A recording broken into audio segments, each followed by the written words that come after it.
Good morning, good afternoon, wherever you are in the world. Thank you so much for coming out to Daily Cyber episode number 279. Hope everyone's having a great year. Right now we're in Q4. There's a lot going on. Hopefully you're seeing the sprint and everything's going on, and you're pretty busy.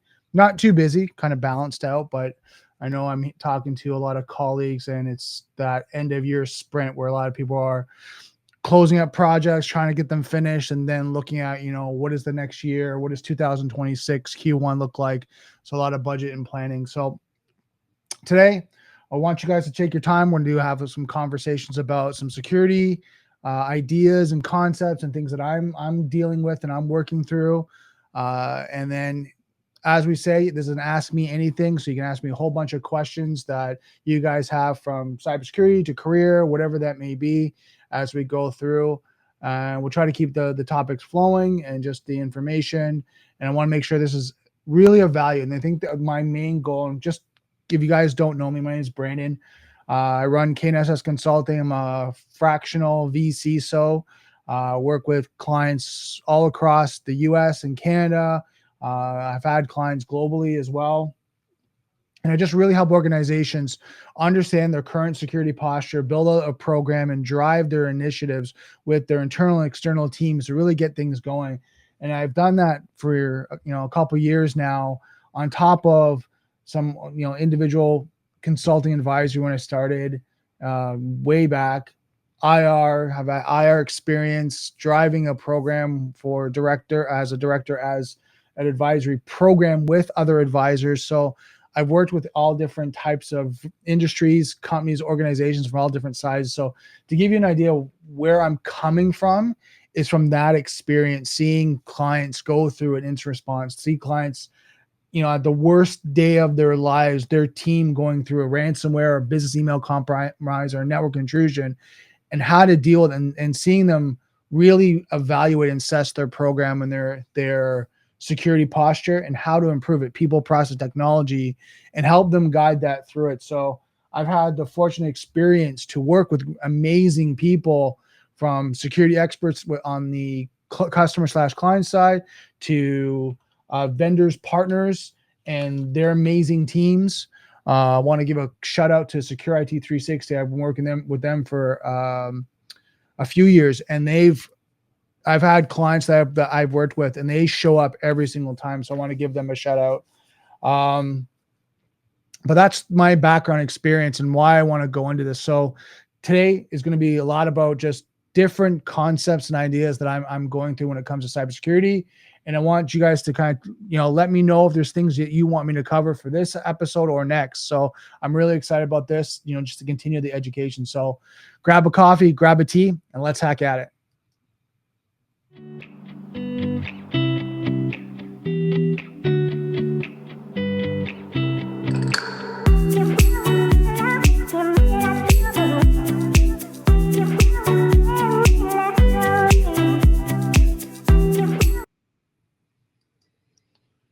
So there's a lot going on in the industry. Like I said, Q4, it's pretty busy for a lot of organizations, building out their programs, looking at what they need to do. I know one client I'm working with right now I'm looking for the initiatives of, what are they working on when it comes to their security posture, their staffing, their teams, their budget. They're kind of really going through it. So pen testing, vulnerability assessment, compliance, and regulatory, it's the end of year. So a lot of companies are trying to get that in by the end of the year and make sure they're compliant and they're going through the renewals. So a lot going on right now.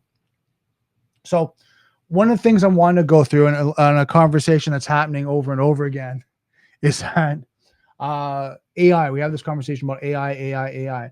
The rise of the shadow AI is something I want to talk about, and I'm seeing it more inside of organizations about how we use it and give context. So many people use AI. I mean, it is in a lot of tools, applications, things along that line. It's a great tool to use, but we have to be mindful in our security mindset is, well, how are we using it in a secure manner? Are we sharing information? We're sharing organization information. Are we sharing confidential information? Are we putting things into the AI that we shouldn't be?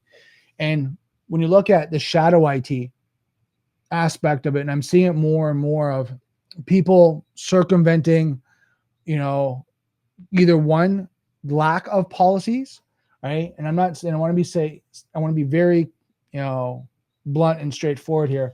I'm not saying companies are not doing their due diligence and going through it, but there's some companies and organizations that haven't addressed AI in their organization, how it's going to be used, having an AI policy, and maybe combine it with their acceptable use policy, their IT security policy, whatever that may be.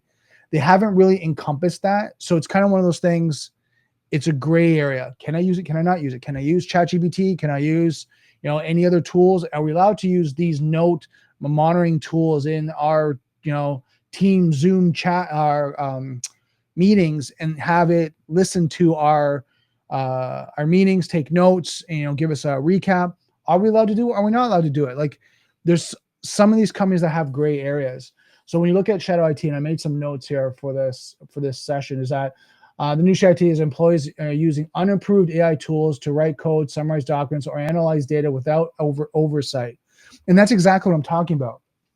A lot of companies, I see that they're doing that. Like, there's this gray area where, I didn't know I wasn't supposed to do it, because the company hasn't done a top-down approach of setting up the due diligence of, you can use it for this, you can use it for that, and then putting in controls in place to make sure they're monitoring what data is being input, what data is not. Like, I know some organizations are creating an on-premise, now it could be cloud, or it could be an instant of an LLM, or some sort of AI tool in their environment, but is isolated to their environment. It only works with their environment. It doesn't communicate outside of their environment, right? It doesn't have external access. So I see companies doing that, which is great, because then they can, contain the information that's going into the LLM or the AI tool, and making sure it's not getting out. I know, and I mean, there's things that security people use them for, and I'm going to talk about some of the things I like. When a client says, okay, Brandon, can you create me a policy? Some of the times, if I don't have a policy, I'll look at ChatGPT or something and see if they have a template, right? And I'll go, okay, what's your style guide? What's this? And I'll start to create a template around what I think they're going to need of executive summary, overview, like that, the table of contents. I'll create that with ChatGPT and build out the structure of it quickly. And then I'll start to look at, the content. And then I'll make sure that the content's relevant to the organization. But I can build that out a lot quicker than having to build that out from scratch. I know there's templates and stuff like that you can grab offline. Sans has, lots of great ones too. So there's a lot of great ones you can do that with. I'm just saying there's things like that we might use it. Now, I don't put confidential information or company specific information into ChatGPT. I create the template and bring it down, and then start entering it in, and then start using it for that client. So to look at my workflow of how I use AI tools, a lot of times when I'm doing research, I'll use AI. Like, I want to say, okay, tell me about, the top 3 EDRs. Tell me about the top 3 SIMs. Tell me about that. Let me know if there's been any compromises or anything with these organizations. Give me, where are they ranking Gartner? Where's that? What's the reviews? I'll have it, give me a report, and then I'll look over and say, okay, how am I going to down select some of them, and then start calling them and do a demo, proof of concept, things along that line. So it helps me to narrow down versus me doing all that reading and research. It'll help me to shortlist organizations that I might go, okay, I'm going to look at this partner, this vendor, this manufacturer. I'm going to do that. I'm going to start contacting them because it seems like they're getting, good rankings, and I'm going to go that way. But I'm not putting any confidential information. I'm not putting any company specific information. I'm putting in some, like, I need an EDR solution that has a way to distribute through the organization, has a console, monitoring tools, being an update, like things like that. I'll put some of my criteria, but I won't say company A, B, and C. I need an EDR for company A, B, and C, who's a dog grooming business that does. I won't put that information in ChatGPT and then have it do its query. I'll put specific information based on the variables and the criteria that I need that tool to do. So just to kind of give you some ideas. Talked about sensitive data exposure through AI prompts. how one can copy and paste a ChatGPT, Gemini can leak IP or client information. Again, like I said, copying it from statement of work, a spreadsheet, whatever that may be, a Word document, and copying it over to ChatGPT and asking it to do something, but there's confidential information in those documents. Real examples, confidential data actually trained into public AI models. Again, they did that by accident. How to create AI use policy that enables productivity without sacrificing privacy. So the question comes down to, and I know some of the people might be asking, so, okay, so then what can I do? You have to look at, one, how can you contain the information if you want to use the LMM or AI tool to be able to make your organization more efficient, be able to pull up more data, whatever that may be. You have to look at how can you use that in a contained system that's not going to publish that information. If it's not contained and it is a public tool, then you have to look at limiting the information that you can put in there, and that's through that policy. No PHI, PII information, confidential business information, financial information, and you'll have this laundry list of what people cannot enter into the AI tool. And through that process, you have to have an accountability model that if that is found that has happened, there could be a potential for termination. So you have to have that, because in an employment documentation policy agreement, whatever that may be, if there's no accountability, I can just say, well, sorry, I didn't know I was doing something and I thought I could do that. And it's kind of a slap on the wrist. You want to make sure it doesn't breach confidentiality and puts the organization at risk, because the information they put out there could be taken, shared, whatever that may be, and put the company in the company/organization in a bad position. So something to think about when you're writing policies. Important to defining safe data zones for AI experimentation with companies' boundaries. So that's what I was talking about, having that in a way that you can contain the information and then test it, right? Test it with false data. Test data, like I'm saying, like dog groomer business in Alaska, does that, see where that data goes, how does it transfer, like it doesn't go out anywhere. Right? If it doesn't, then do another test, and just make sure you feel confident that the data is secure. Building AI governance frameworks, model transparencies, ethical data use and access control, things we talked about. Making sure that potentially reducing privilege access, and what I mean is anyone that has confidential data maybe might have limited access, right? Least privileges to use these tools, versus maybe someone like, and I'll use example, someone in marketing might not have as much confidential information. Maybe they're building up marketing plans, they're doing graphic design, they're creating videos, and they're using some AI tools, and it's really more efficient for them and easier for them to do it. They might have more access to do it, versus the accounts payable and the accounts receivable person might have less access because they have more access to confidential information. So something to think about. And these are things that, like I said, throwing out ideas and things that I'm going through my conversations day in and day out, just to best practice on how to secure AI in the environment. Leadership challenges, balancing innovation with compliance and brand trust. So I'm seeing more and more as organizations are going through, they're getting asked about their AI policy. What's your AI policy? How do you handle data? How do you secure it? How do you protect it? Do you have any AI tools in the environment, and how are they used? And have you done your due diligence on those organizations, companies, platforms? So we're seeing that more and more. So something to think about if you're going to actually use an AI tool. There's a whole governance model that you need to go through, from evaluating the tool, compliance, security, understanding that third-party compliance, going through that, then going through a proof of concept and a demo, making sure the data is protected, then going from development, that proof of concept, to actually production, and then having tools to monitor that as you go through, supported by policies that it's going to control the user interaction and engagement. So that's people and processes around that. So let me know if you have any questions about that. Just looking here, I have a few questions.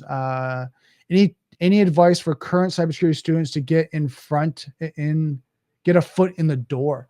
That's a good question. So I find right now with people breaking into the industry, a couple of things you need to know is who you know.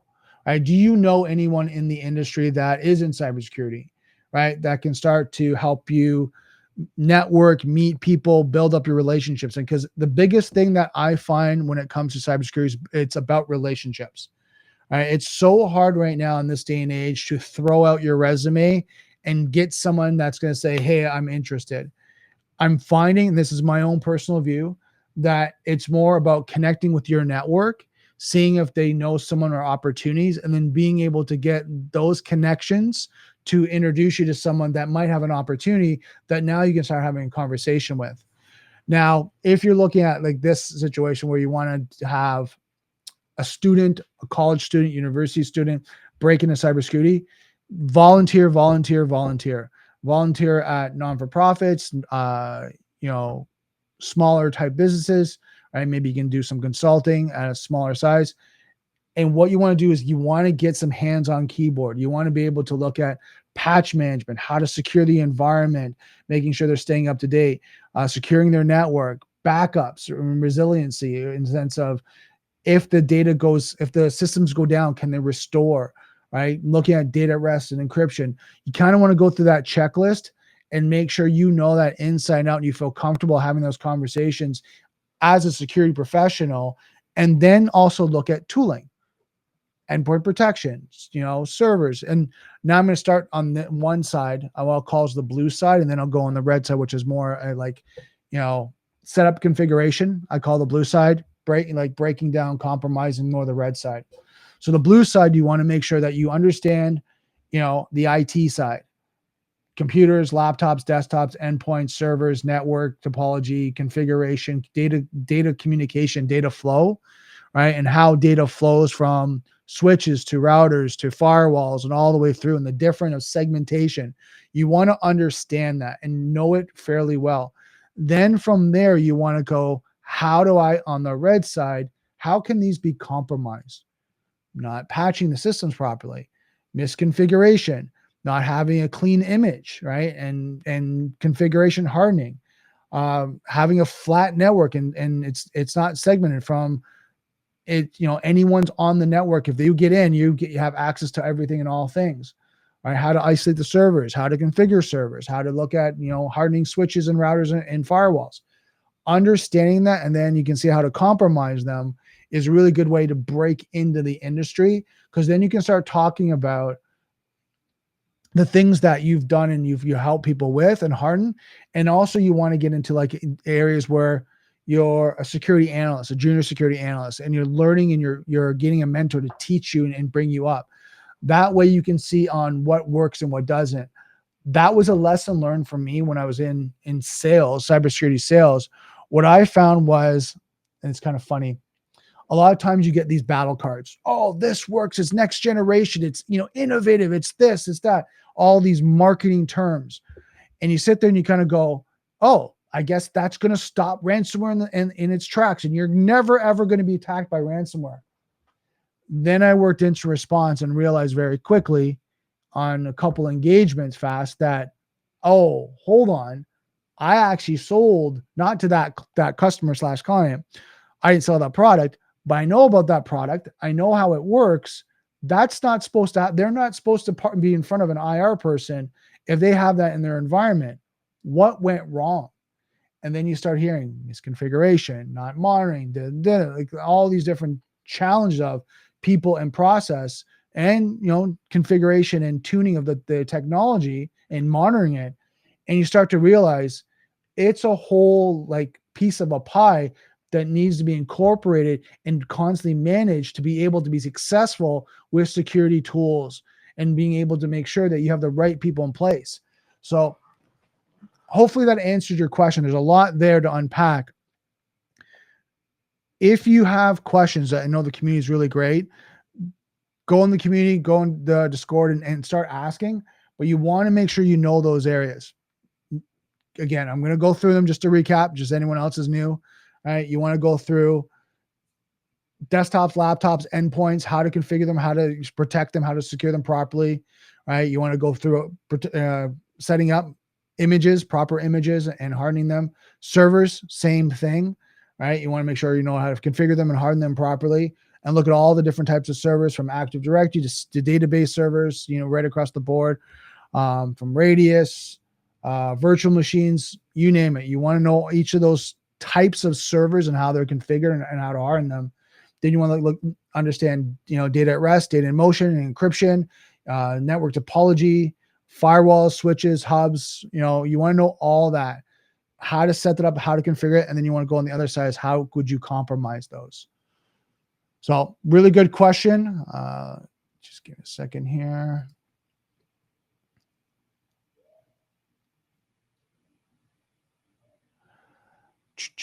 Give me a second here. And then for Shadow AI, just wanted to mention that threat of unintentional data sharing via AI clients sitting on individual devices in an overprivileged manner. AI browsers, CLI agents, etc., that live on endpoints and collect data on the device's network and shares, etc. 100%, right? That's 100%. Like this, good point. I mean, we have all different AI tools. I mean, I was tracking one guy that was sending a newsletter out over and over again about new AI tools, and it was 100, another 100, another 100, another 100. And I was like, holy cow, like you can't really keep up with this. There's just so many different AI tools that are coming out that you're like, okay, like how do you start to limit and protect? And I think the biggest thing for us as security professionals is now you want to limit to a very concise tooling of AI tools that should be used in the organization, right? And I know one of the things I'm finding myself is some of the big manufacturers of applications, Adobe, Microsoft, whatever that may be, are incorporating AI into their tools, software applications, whatever they may be. And you have to be mindful, well, what does that mean?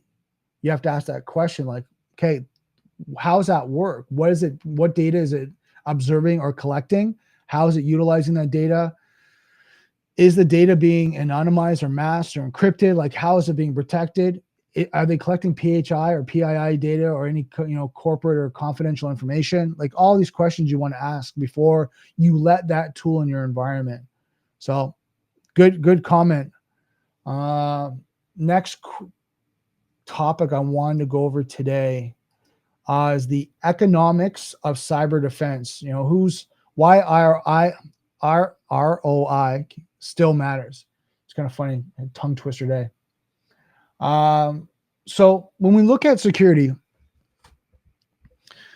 you put your I'm going to put like an analyst, lower kind of security, hands-on keyboard person's mindset on. A lot of times we're looking at making sure the security tools that are in place are ones that are going to protect the organization. And we're driving that. Like you need DLP, you need, email filter, you need this. And we're like pushing the organization to be able to implement those tools, right? Because what happens is we see it as security people that if you don't have it, there's going to be a compromise. If you don't have that security measure, that control, there's going to be an issue. So you need to put in place, you need to fully execute it. Sometimes, not all, but I'm going to say this I'll say this on my point of view and from my perspective. When I first got into this, I didn't take into consideration budgets, finances. Like it's a company, they have money, they have to spend it, they have to protect it. Like you need it. If you need, 1,000 EDR licenses, you need to get them. Like I don't understand why we're having this conversation, why I'm getting this pushback. And I think that's one of the challenges when we look at the return on investment, right? For us, doesn't make sense. It doesn't make sense. I mean, you need to protect the organization. You need DLP. You need this. You need that. You need endpoint protection. You need a SIM. You need a firewall. You need that. Like, why aren't we getting the best, enterprise level elite tools to be able to protect the organization? Then when I started to move up in organizations to more of a C level, I understood I need to start thinking more of the business and how to protect the business from a top-down approach. And then what tool or security control is going to give me the biggest security security coverage and help me versus trying to have every and all tools, right? And I'll use an example.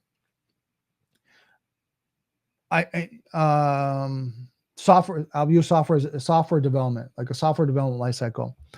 You go through these questionnaires. You look at NIST or ISO or whatever, and you go through it and all that. And the Center for Information Security, CIS, and a lot of times they have in a section that it's software development lifecycle.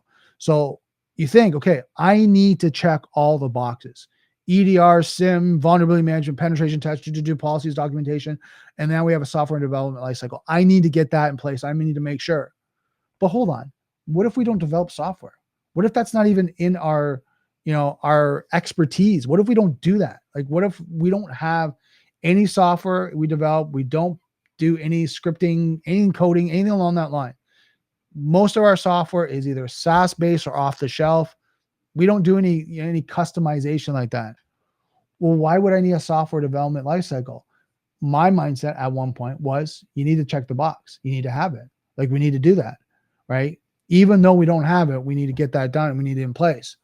As I started getting more mature, I realized when you talk to auditors, when you talk to any security professionals, there's a rationale of what is in the environment and what needs protected, and also what you need to defend, i.e., and I'll use an example, your vulnerability management, patch management program, your privileged accounts. Those are something you're going to be asked about, and you're going to have to look at how do you defend those questions. Yes, we have these, these controls in place. This is how we manage it. This is how we monitor. This is our reporting. This is how we review them constantly and ongoing. And this is how we make sure we protect the organization. Perfect. Well, if I don't have a software development program, I don't develop software, why am I defending software development as one of my controls? I don't need to. We don't do that. Well, what do you mean? And I've had these questions like, what do you mean you don't develop software? We don't have any software in our environment that we customize, program, code, anything along that line. Either it is a SaaS-based solution by Workday, Salesforce, an ERP solution. We don't have any development in those areas. We use Office 365 as our email client, maybe, SharePoint as our file storage, all, potentially SaaS-based. So there's nothing in our environment that we do custom coding. And you get the auditors on that kind of go, okay, check, right? You don't meet that. And I think we need to get into the mindset of, and that's where I talk about understanding the organization from a top-down approach. What do we truly need to protect? And Milo was one of the guys I talked to a couple of years ago. He was teaching me about really understanding data, right? Because systems can go down, systems can be compromised, systems can be hacked, whatever that may be. But if you have to bring up a system, there's no data, and I'll use this example. There's no data on that server. There's nothing confidential, but you have to restore that server. The impact of that is minor, potentially. Might be an impact where you're down for a couple hours to restore. Sometimes it's a virtual machine with that, where it's a couple hours and you're back up again. But it's the data that is the one that's going to have you the most impact when you're looking at an event, because if that data is not accessible, and you look at the CIA triad, confidentiality, integrity, and availability, if the data is not available or the data has been compromised in some way, that impacts the business directly and can impact the business for hours, days, even longer, right? Depending on the event or what you're dealing with. But if a hardware device fails, or you need to restore a server, the impact is reduced. I'm not going to say it's minimal, but it's more reduced. So something to think about is when you're going through this, the return on investment is how are you protecting data, right? And then you look at EDR, right? SIM, DLP, right? Email filtering, like things along that line. All these segmentation help to protect data. Two-factor authentication, privilege accounts, least privileges, right? Role-based access control. All these help to protect access to accounts data, right? So you're really thinking about that. That is where you get your keys to the kingdom. And then look at patch management, vulnerability management, make sure that you don't have any open doors or access points to the environment where they can walk right in and get access to the data. So thinking about that. So going through some of the points I wanted to draw out here. Security is often seen as a cost center. And a lot of times you can make it as a business enabler. Now, some of the things that how I made it as a business enabler and some of the things I learned as I was going through was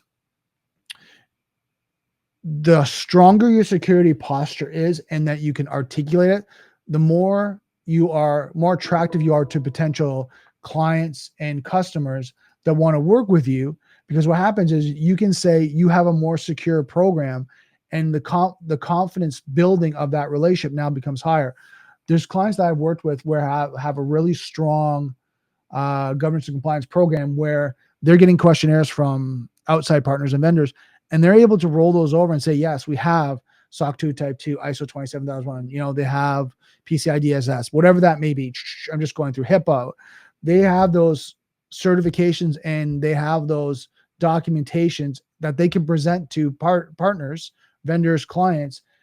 And also now the confidence, like, oh, they are in a good position when it comes to security. So if we work with them, our relationship, at least on the technical side, has better security than maybe another partner or client they're working or customer they're working with that might not have their security as mature. So that's one area where you can start looking at as a business enabler, is that security is part of your sales process and showing how I'm just trying to think of the best way to say this, how essential it is to your organization to drive your business. So when I, years and years ago, 5-10 years ago, if not longer, when I got into, IT and cybersecurity, a lot of times when we talked about security, it was a second or third thing. We do this, we do that. We're innovative. We have IT, we have infrastructure, we have backups, and all of a sudden, and oh, by the way, we have security. Over like the years, I'm seeing security start to move up to now being a part of the leading conversation about what you offer, what you do, and also, by the way, we have really strong security posture and programs that we manage through our organization. So now it's a real strong talking point that when you start to have that conversation with any vendor, partner, customer, it really drives the initiative to work with you, not only because of your product, your service, and the quality, but because of how you're thinking about securing yourselves as well as your partners. So something to think about. Calculating the ROI, right? Downtime avoided, legal costs prevented, and brand damage mitigated. So when you have, and again, I want to be mindful here, is that when you have a security program that meets your business needs, not, again, and that's why I'm being clear, is some people think, okay, I'm a $20 million, $10 million organization, and I need to spend $1 million to $5 million on security because I just need to do it. I need to protect myself. I need all these things. If that's not the right size for your business, because you don't need all the security controls, you need the essentials, and that might be, under $1 million, $500,000, whatever that means, that budget that you spend from resources, people, process, technology. If that's the case and it works for your business and protects your organization, that's the right size, as long as you can manage it. And I think that's the biggest thing that we have to think about is, how do you manage your security? Not making shelfware or self security solutions where you put into place just to say you check a box. I have EDR, great. I check a box. I have a SIM, check the box, great. I have my firewalls are in place. I have firewalls, yes, check. Well, have you configured the firewalls? Are you monitoring the firewalls? Are you monitoring your SIM? How do you get your alerts? Are you actually taking action when you get alerts? So all those things have to be managed properly. So you have to budget that in to understand your return on investment, to have a good, strong security posture for your business size. So thinking about that is really important, and right sizing it for the organization that it can be managed ongoing. I've had, organizations, companies go through an incident and it's open checkbook. I need everything, right? I need everything right now. And I understand that the fear, the reality of that fear is they don't want to get hit again. And I 100% agree with that. The question is, what are they going to do in 60 days? What are they going to do in 90 days? Can they manage those tools? Can they make sure that they have visibility and they're being properly managed? If not, that's not the right size. They need to be able to manage the security controls they have in place. Translate security metrics into financial outcomes, reduce risk, revenue preventions, revenue preservation. So when you look at that, if you guys have any question about this, really you're looking at, we're talking about right size and making sure you're not, the risk is, and I'll use as an example. This is something I learned when I was studying the CISSP and kind of going that direction. If the risk is $10,000, you're not going to spend $100,000 to mitigate that risk, right? If the risk is $10,000, you're going to spend potentially $10,000 or maybe just a little bit more initially in the budget, and then you're trying to maintain below that to maintain that ongoing so it doesn't come up again, right? So I'll use an example. DLP. Say you have a DLP solution. I know this is not the right numbers. I'm just using round numbers for this, for example. But say you have a problem with DLP. DLP is a risk to your organization. You want to make sure that data doesn't go out in your environment, that it's protected, that you get alerted and you stops any type of confidential PHI, PI data from leaving the environment. It's blocked, quarantined, it's alerted. And then you're notified from any individual that's trying to send out that information. So you have a DLP solution. Say that DLP solution, for your environment, you did license, the risk of that not being in place and that cost of that risk right now is $10,000. Well, on the other side, if you go get a DLP license, the first setup and configuration might be $15,000, but ongoing licenses and be able to maintain it going forward might be $7,000. Well, once you do that, you do the math, yes, you're going to have an initial cost, but the ongoing operations cost, right, might be, like I said, $5,000 to $7,000 ongoing year to year. Well, that's an acceptable cost to be able to reduce that risk and now have more confidence that data will not be leaving your environment because you have tools in place. So then that preserves and improves your security posture, reduces the risk, and then you potentially can, look at your preservation of your revenue is then now protects the organization so you don't have to deal with any breaches, compromise, things along that line that now you might have to be reporting on, you might have fines on, you might have to pay outside parties and vendors. Say you do an event, security event, and your security premiums go up, right? And your insurance policy goes up. So things to think about. How to prevent cybersecurity investments in a business terms language. This tool says X hours of analyst time. So when you look at that automation innovation, right, things along the line of, can you set up tools that will innovate and streamline security, which then will be more cost effective, right? Looking at the controls, this control reduces the probability of breach by X percentage. Now, that one's one of those ones where you wet a rag and stick it to the wall, right? Because it's going to give you more visibility. And any security control, if it's managed properly, is about reducing the impact, meaning your alert time to be able to identify an incident and go and be able to work on that, be able to contain it, stop it, quarantine it, is really important when you have these tools. And that's going to reduce the actual potential for the breach and how your team works through that day in and day out. Not this organization selling this product says, if you put this product X, Y, and Z in your organization, it's going to reduce your potential for being breached by 85%. It's only quantifiable if you actually run that tool and test those metrics with the data that's coming through the alerts, in and out, day in and day out, that you get an alert, they take action. False positive, false negatives, actually real alerts. You guys are taking actions time and time again, will give you that benchmark to be able to say, okay, from previous, if we didn't have this tool and it came through, the potential for us to have that impact was a lot higher, potentially, whatever percentage. Now we've reduced that percentage because the time on incident has now reduced. Now you can have those the data points, you can start talking about that, because we've had a phishing campaign, we've had a potential brute force attack, but we've stopped those within this amount of time, 15 minutes, 1 hour. We've done that. We've contained it. There was no compromise or access. They didn't get through the environment. They weren't able to do it. We locked the account. We reset it. We did all the great things, and there was no access. Perfect. Now you can have those talking points and that data points to be able now to discuss that through having a return on investment when it comes to these security controls. Switch towards quantitative risk analysis and cybersecurity metrics, things that we talked about, prioritizing investments based on impact or what truly moves resilience forward.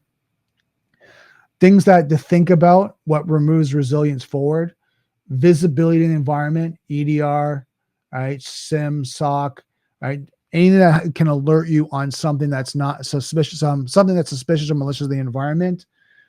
Having good response teams, being able to respond that makes you resilient, and then having a backup and redundancy plan that if anything does happen, you can restore fairly quickly. So having a business continuity plan, disaster recovery plan that aligns to the tooling and how you've set up your recovery process. Using scorecards and maturity dashboards to communicate progress over time. We talked about tracking data, looking at management, running reports, making security measurable, visible, and defensible at the executive level. Now, as we talk through this, all that data points, everything we're talking about, time, data, reporting, alerts, looking at the analytics, that all that can be pulled over into some sort of metrics that now you can report to the executive level of here's where we started, here's where we are now. And then hopefully, knock on wood, you're going to start to see a reduction in one area and improvements in other areas, right? So you're not going to be able to talk that we had X amount of alerts. And I'll just use an example. We had 500 alerts per day. We've now looked at where those alerts were coming from. We've hardened that. Now we're having 50 alerts per day. And now we're looking at those 50, and we're potentially by the end of this quarter, we're going to have 10 to 20, right, as we go through. And because we've identified what's being alerted, and we're either patching it, we're sunsetting those devices, whatever that may be, right? And now you look at how you can speak to senior leadership on how these tools and the program is now improving the environment. I know that was a little bit of a download. Let me know if you guys have any questions about that. I know that was a lot of information to cover.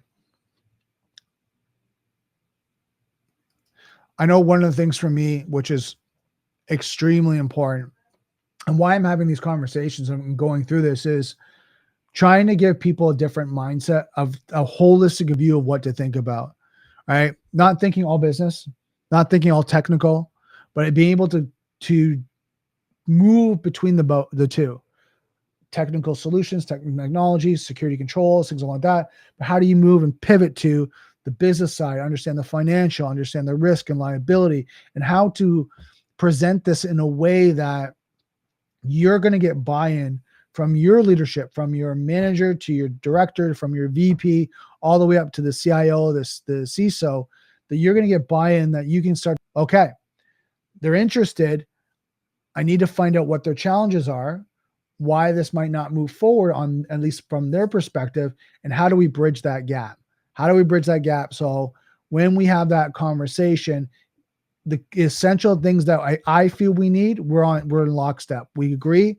The things that are nice to have, there's something that are future, and we're both in agreement that we can talk about that in 2026, potentially some of the quarters, one of the quarters, Q1, Q2, Q3, Q4.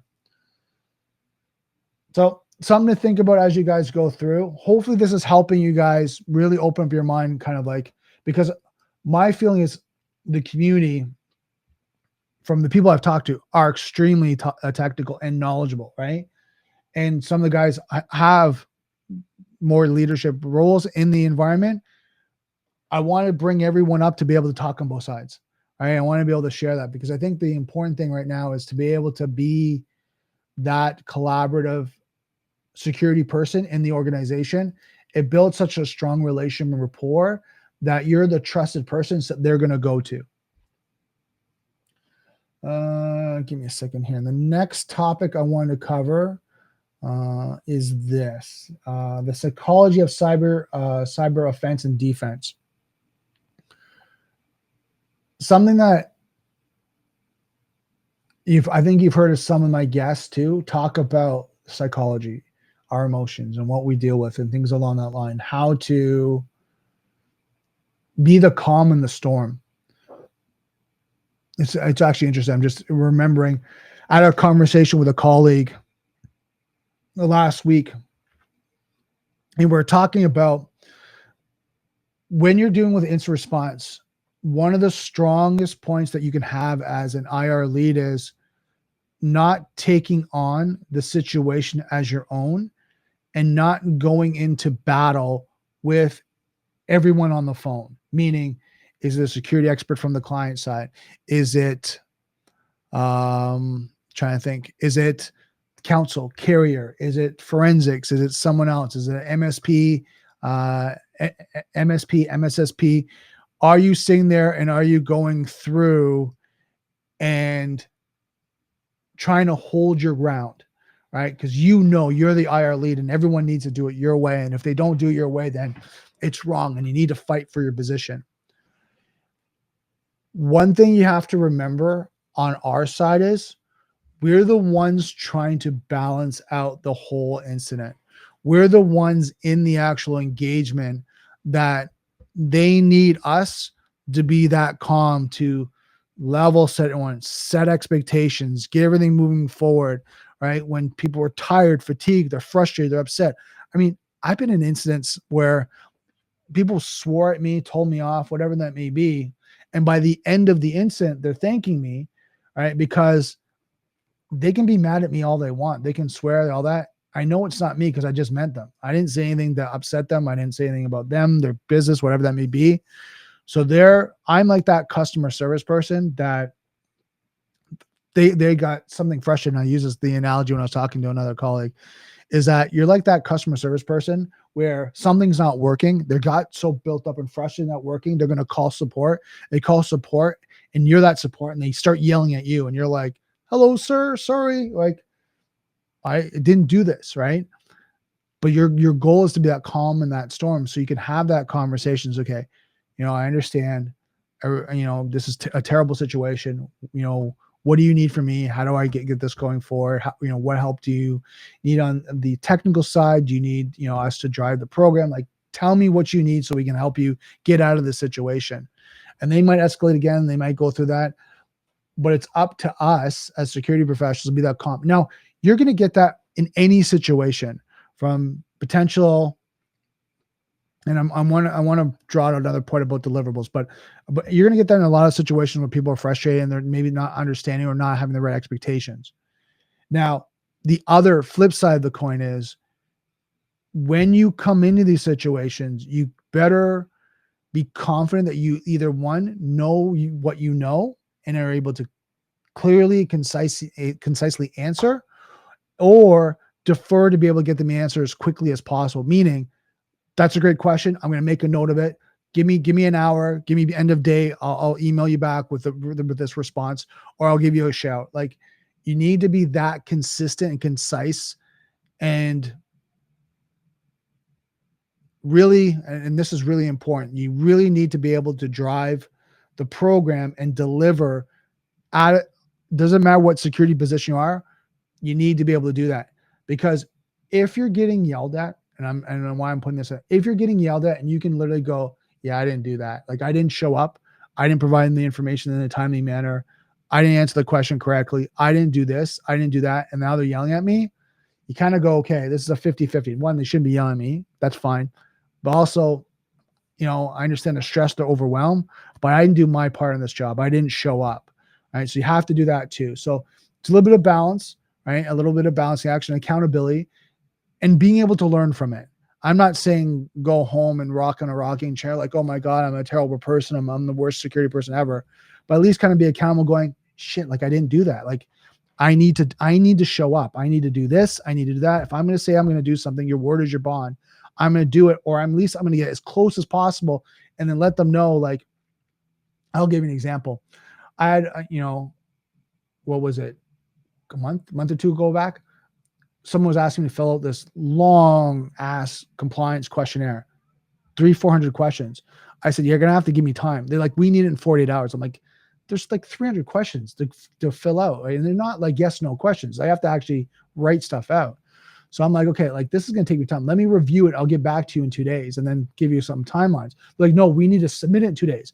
we have a proposal, and there's a whole backstory to it. Now they're frustrated.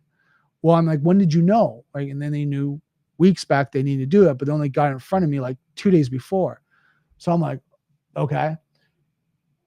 The 2 days after, right, I notified them. I said, look, I can't get this done in time, right? I looked over it. There's like 300 questions. They're asking for artifacts. We have to do screen captures and stuff. There's a lot of information to do it.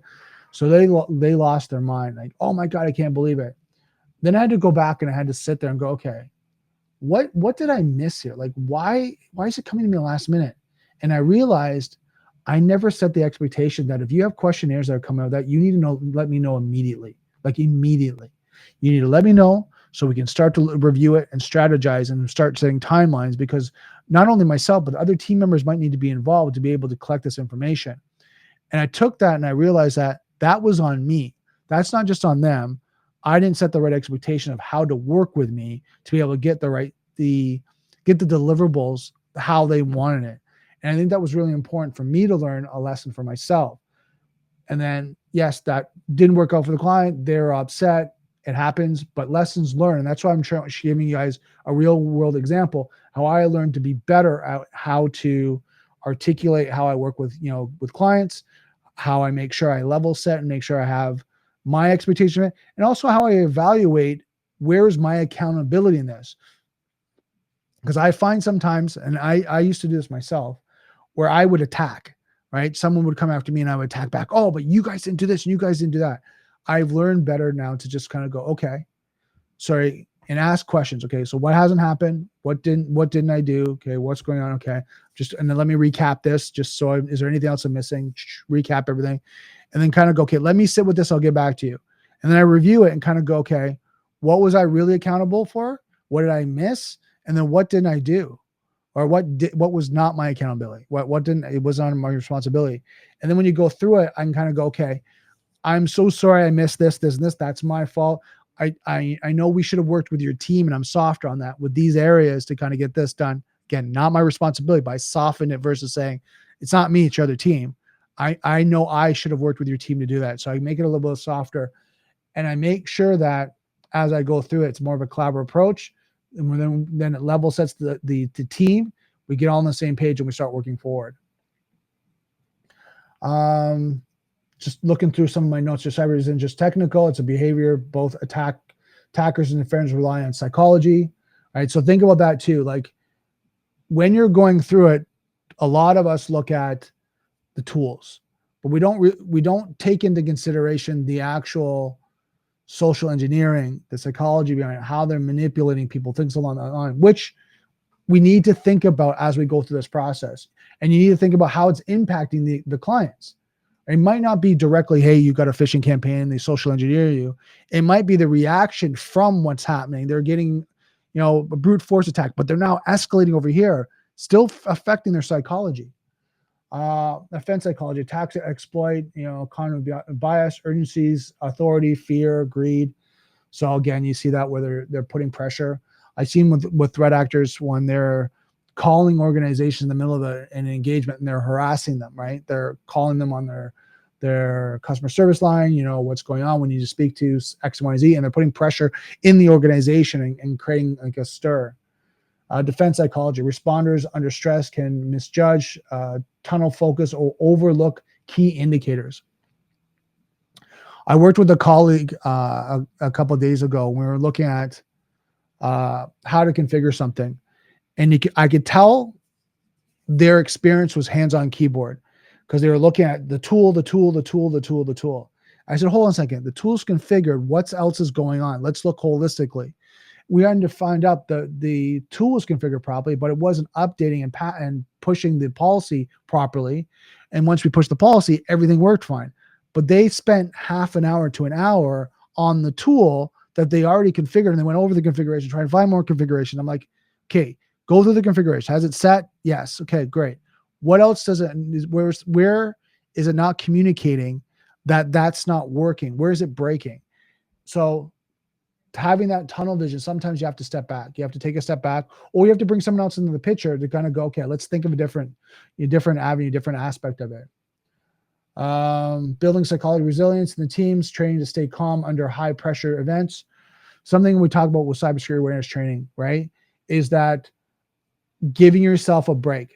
You get an email, phone call, whatever that may be, the urgency to answer it, to step back and go, okay, hold on. I don't need to answer that right now. I'm busy. I'm in a meeting. I'm doing something else. I'm distracted. Let me get back to that. Then when you're not distracted and you have email time, you go back and you read it and you realize the subject line spelled wrong. They're asking for something else. They're asking you to do an invoice, but you don't do invoices. Like they're asking for confidential information. They're asking you to click on the link. You're like, I don't click on this link. Why do I do that? Now you're in a more calm state. You can see that versus when you're in a rush, high pressure, stressful state, you might make a mistake that you know better. And I want to put that out there. A lot of times when I talk to these people, they're like, yeah, I knew I shouldn't have clicked on the link. I knew I shouldn't have done that. And I get it. And that's why I say, take your time.